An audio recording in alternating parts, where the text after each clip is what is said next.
Сәлеметсіздер ме? Сіздермен бүгін Наполеон тортын жасайтын боламыз.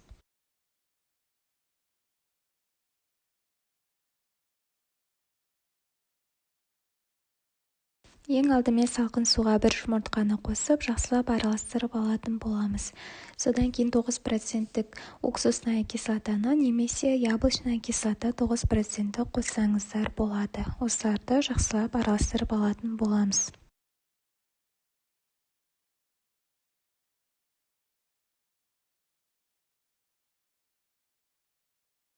Осы заттарды араластырып болғасын холодильникке қоя тұратын боламыз.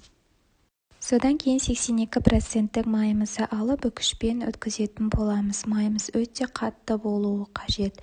Содан кейін осы ұнға араластырып қолымызбен ұнтақталатын қоспа дайындайтын боламыз. Осы үгітіліп тұрған қоспаға манағы су, жұмыртқа, уксус араласқан қоспамызды қосып, жақсылап араластырып, осылай қолымызбен жұмсақ қамыр илейтін боламыз. Қамырымыз дайын болғанша дейін кремді жасайтын боламыз. Ол үшін 2 жұмыртқа мен қантты жақсылап араластырып алатын боламыз.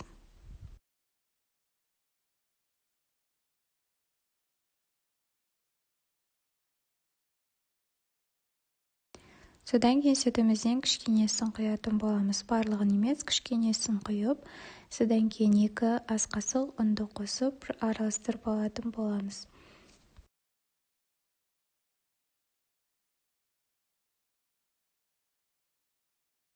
Осы қоспамызды араластырып болғаннан кейін қалған сүтіміздің барлығын құйып араластырамыз да газға қоятын боламыз. Орташа жалында осылай венчикпен араластыра отыра шамамен 20 минуттай қайнататын боламыз. Қою масса болғанша дейін осылай араластырып тұруымыз қажет. Араластырды тоқтатпау керек, себебі асты жабысып кетуі мүмкін. Сондықтан араластырып қайнатып аламыз.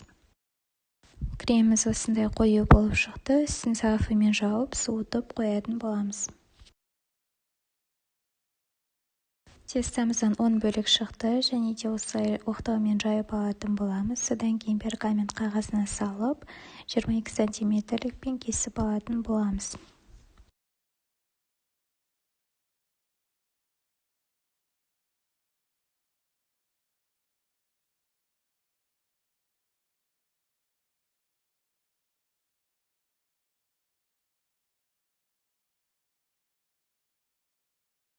Үстін вилкамен тесуді ұмытып кетпеңіздер. Содан кейін 200 градуста 5-7 минут пісіріп алатын боламыз. Әрбір көжеттер піскенше дейін кремді жасайтын боламыз. Манағы суыған кремімізді осылай миксерменен миксерлеп алатын боламыз. Содан кейін сары майымызды жұмсақ сары бөлме температурасындағы сары майды қосып, жақсылап араластырып аламыз. Содан кейін біздің креміміз дайын болады.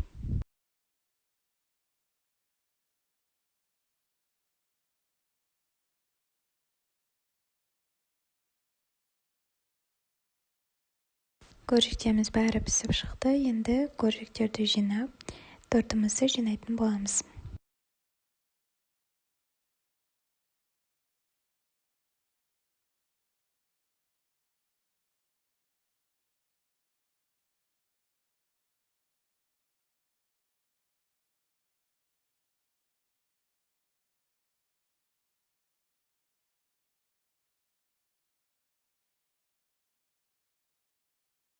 Тортымызды жинадық. Осындай өте дәмді, жұмсақ Наполеон торты дайын болды. Барлықтарың жасап көріңіздер, астарыңыз дәмді болсын.